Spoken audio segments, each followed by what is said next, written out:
Hi, I'm Mara Webster with In Creative Company, and I'm so thrilled today to be joined by Elarica Johnson to talk all about the series P-Valley. And the first thing I was actually interested in is when you were starting the first season in terms of character development. I've heard you talk about how writing a diary as Autumn and Haley as a character was a really useful tool and window into her, and even something where every single day you would kind of go in and add a few more details. Yeah. And so I was really interested in coming back into this character in season 2, especially since there's so many new places that you're already getting to explore with this character, if that was a similar tool that you kind of found yourself going back to in any way, or how the process differed with season 2, because you know this character, but it's a very different version of her that you're getting the chance to play to at this point. Right. Yeah. So first season I wrote this diary beforehand, and then while I was doing season 1.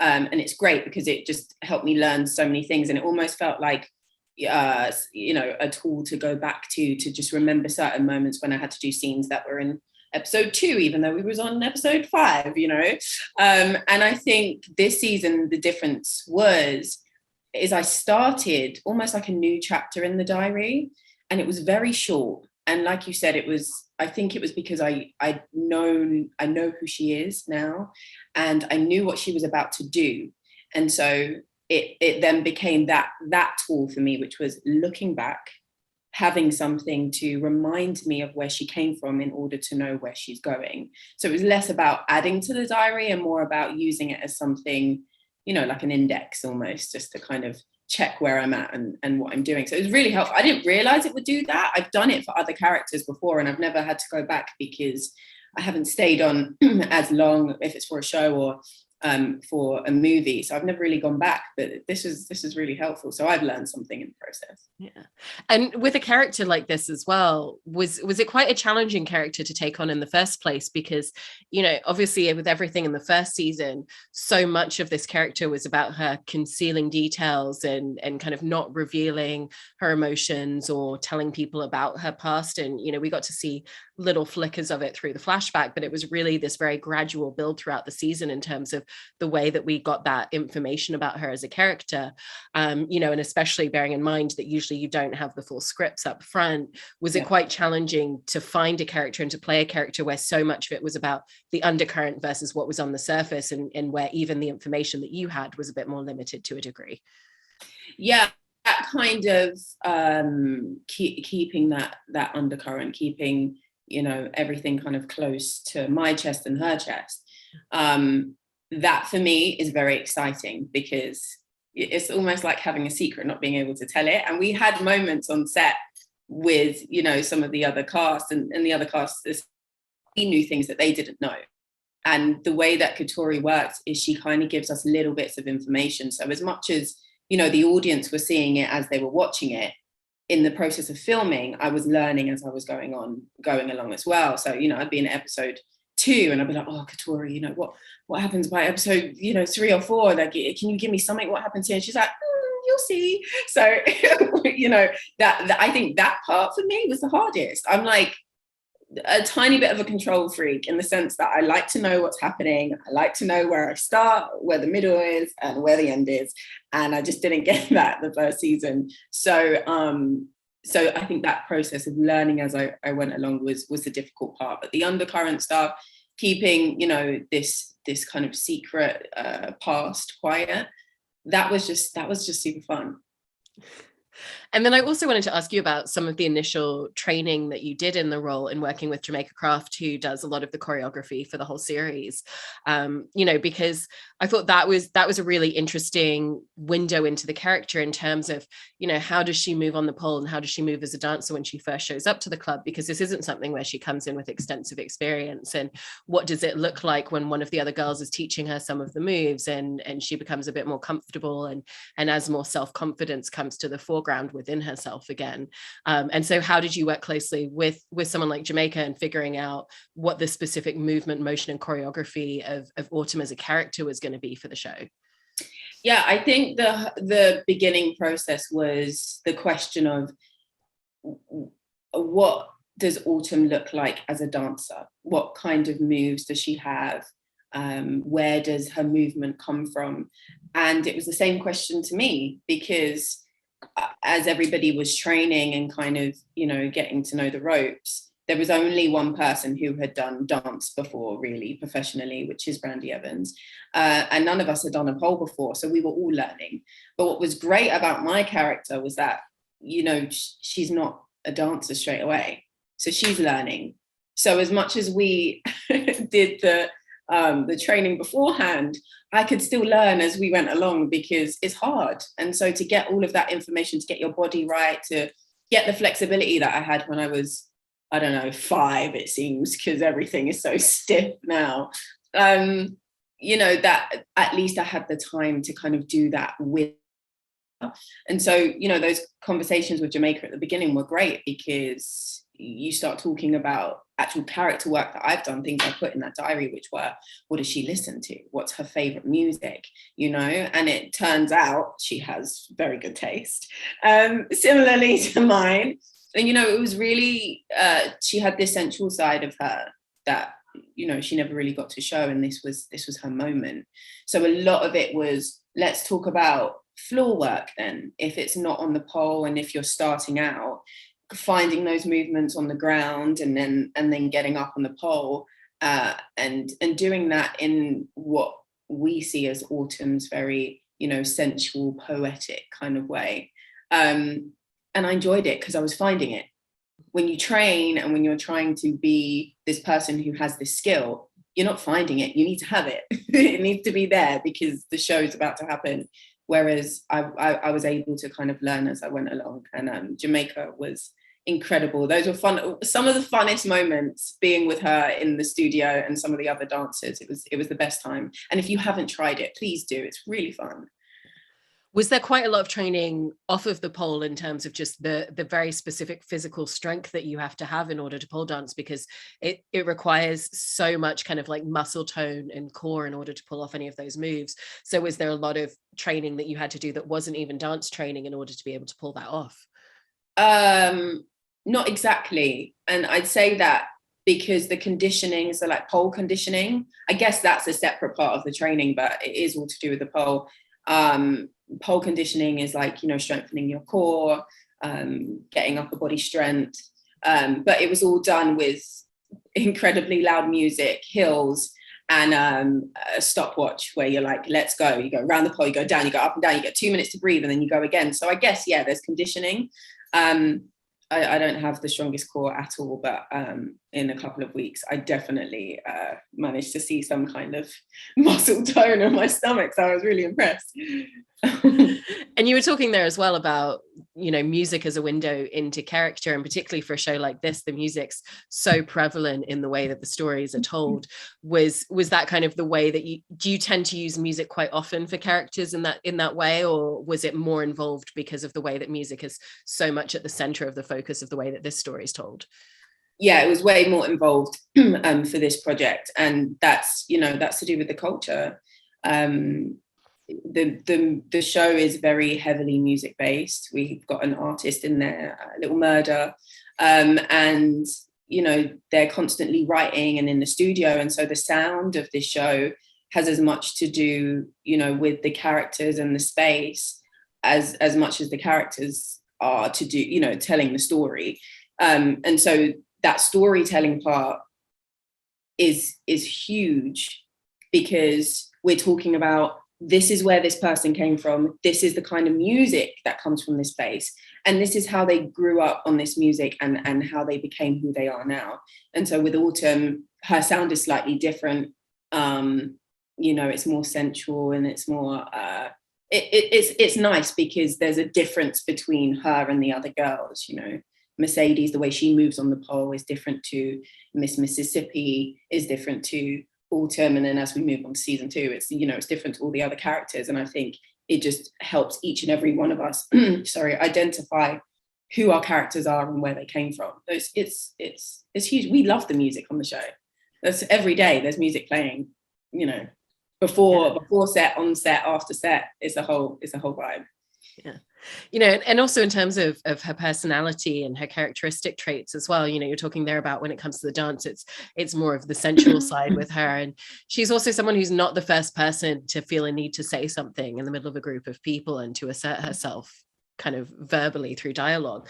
And so I was interested in kind of how you found a lot of that when you first got the scripts. Was it kind of as much looking at the lines and the spaces between where she was contributing to the conversation and where she was saying something, as it was the things that she was saying? Because it also feels like because of that, everything that she does say out loud is often very considered in a different way. Oh yeah, I mean, the silence is always so loud though, isn't it? And she had a lot of that last season. At those moments, the looking, the learning, the listening, and then playing a role within a role, you know, in this club, being a dancer. There was plenty of scenes where she's dancing for these guys who are talking real business. Little do they know there's ears and eyes, you know, listening and watching and learning at the same time. And that's really helpful for what we see moving forward in season 2. So that silence was very important. I mean, I spent most of the time with my arms crossed and like staring everybody out, but it's a big contribution to the space and the character and then the journey moving forward. It is. And on the flip side as well, you know, there has been that opportunity to look at different sides of her personality in new ways so much already just in the first few episodes of season 2. And, you know, it's quite interesting to see who is she when she feels challenged? Who is she in a space of conflict? And so how did you kind of look at everything that you built in season 1 and look at scenes like disagreements between her and Mercedes or her and Uncle Clifford? And what's that response from her going to look like when she, you know, does have more self-confidence in the space that she's in? She is there in a different power balance with the people around her, and how is she responding? Well, look, I the thing is about when you hide the background of a character so much, you know, I remember so many of the fans saying, who is this person? Like, you know, we just want to get some kind of, you know, indication of what she's like. So those moments where there were arguments or where Autumn did speak out, I think it was less about a confidence thing and more about, okay, I've had enough now. Can I just be myself and can I answer back? And there were some things in certain relationships, you know, that me and Katori spoke about where we were like, you know, would Autumn pipe up now? Is this too many times that this has been said to her? Because, you know, there's only so many times Mercedes can throw a little dig, or Uncle Clifford can say a million names instead of, you know, Autumn or Hayley, and Autumn does nothing about it. So, you know, I think over time I got to figure out, okay, how would this make me feel and what can I contribute to Autumn later on down the line when she is like, okay, guys, this is me and this is how I feel. And I think, again, this is why we have such a shock this season, because everyone's seen Autumn finally open her mouth and she just feels like a completely different person. And the relationship with Mercedes has been such a great space to see so many different sides of her develop within that dynamic. You know, when she first came into the club, that was kind of the biggest antagonistic person to her. Yeah. And, you know, everything really shifted that moment where she showed up, you know, where Autumn showed up for her when she needed to be bailed out. And I love the way that the two of you have kind of always played into like the truthfulness, but also the complexity of that relationship, where even now it's, well, we used to both be dancers at the club and Mercedes was kind of the most well-revered one. And now Autumn's her boss. And what does that do within the dynamic as they're living together? And so how do you kind of go script by script and kind of find those new spaces that you're always getting the opportunity to mine for, both within your character and what that looks like within that relationship dynamic specifically? I mean, Katori's writing is like, it's so in depth. Like every script feels like a book almost, like, you know, it's something again that you can go back to and find little moments and you're like, oh, okay, this is how she felt about this. Oh, I remember that. So seeing how the relationship between Autumn and Mercedes has grown has been really nice for me. And I just want them to be best friends. But it never works out like that. But, you know, it's complicated because there are those Autumn came forward for Mercedes, but it was with a struggle because she's on a mission and she's, you know, toying with this family, this place that she feels comfortable, this friend, Mercedes, who they're actually very similar. And you can see that at certain moments when they do come together, it's so nice. And it feels very authentic. And then because of that, I guess they bash heads quite a lot. But that growth between the two of them has been really nice to watch. And unfortunately, you know, it doesn't stay like that. But again, that complex relationship, the issues that they've had growing up, the relationships that they've had, so similar with, you know, how they've been treated, how they love, how they've been cared for. You can just see it's way more than the little arguments that they have, or the blown up in the house. I always try to make clear that actually everyone keeps saying, oh, well, you know, why is Autumn living with a Mercedes? I thought she had all this money. Well, this is a really sweet thing, because Mercedes has this room that is for her daughter, and it's precious, and it's this space that she cares about so much. And she's allowed Autumn to come and stay with her and live in that space. It's so nice. And so they do have this really tight bond. And again, up and down. So it doesn't stay like that. Yeah, and some of the up and down that comes in the relationship dynamics for Autumn this season as well also come from she's being driven by different priorities. Before it was kind of just this self-preservation, just get through the day.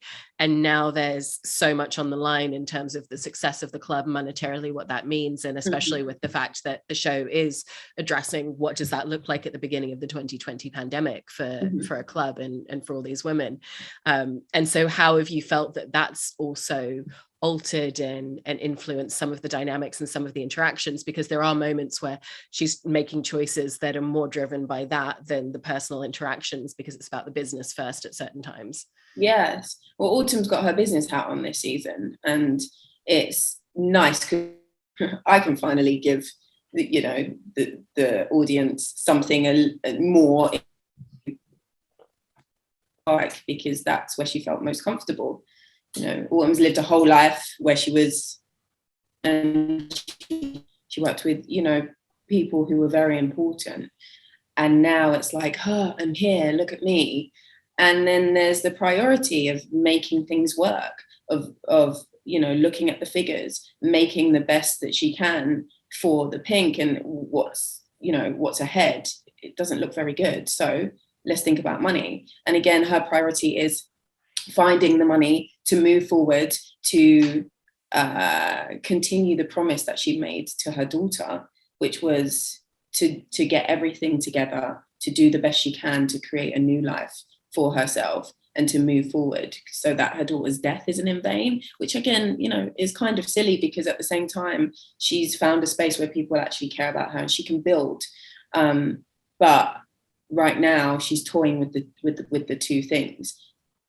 But in the center of that, here's a space that she can actually help. She can make sure everybody gets the money that they need, but she's not thinking about what the Pynk actually means to them and what it means to Uncle Clifford, and how she has had that in her family for years and years and years and years. So priorities are a bit wobbly, and then that causes these very blown up conversations. Yeah, you know, and also with the fact there that you're bringing up the relationship to her daughter, and obviously her daughter's passing. Autumn's a character who throughout the show has carried so much trauma and so much pain in different ways, and obviously with certain resolutions towards the end of the first season, that doesn't make any of that go away. It's just an ever-evolving relationship that she has with it. So when you were looking at stepping back into her as a character in season 2 and looking at the spaces that the scripts were starting to take her, how did you kind of reassess and look at, okay, here's everything that she went through with all of this trauma and this PTSD in season 1, and where does this kind of carry her to, and what her relationship's going to be like with season 2?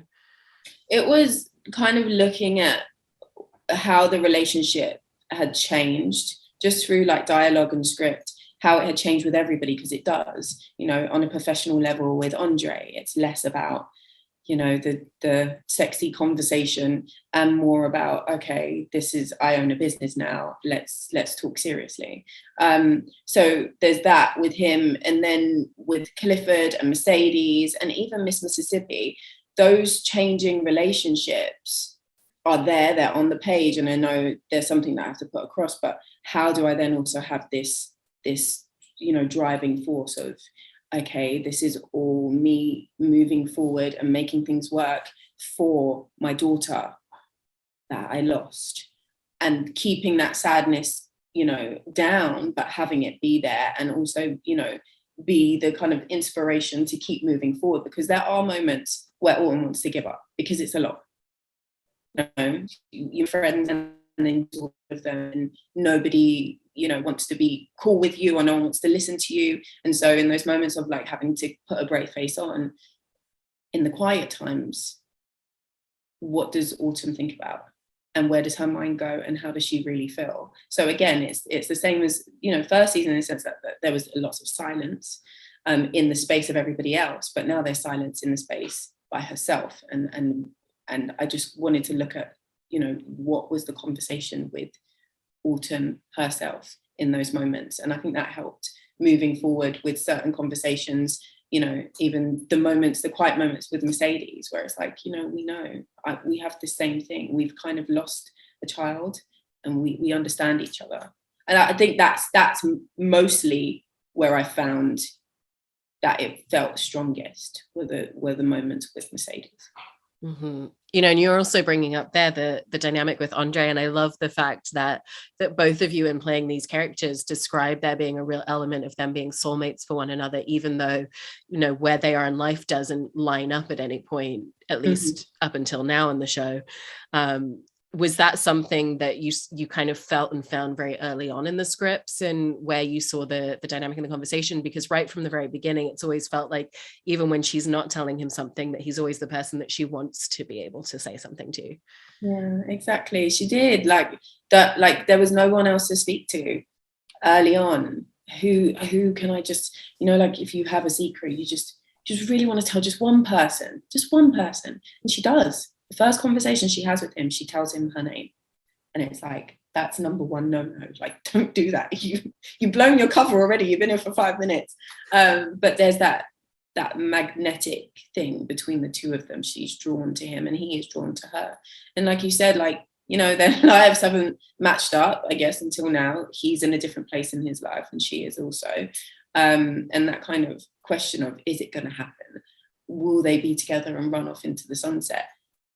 You know, my answer to that has been, look, these guys really are soulmates. Like, I feel it, you know, but you can, in my world, have more than one soulmate. And this is just someone that she's met at a certain time, and you just don't really know, but they'll always have that thing between them.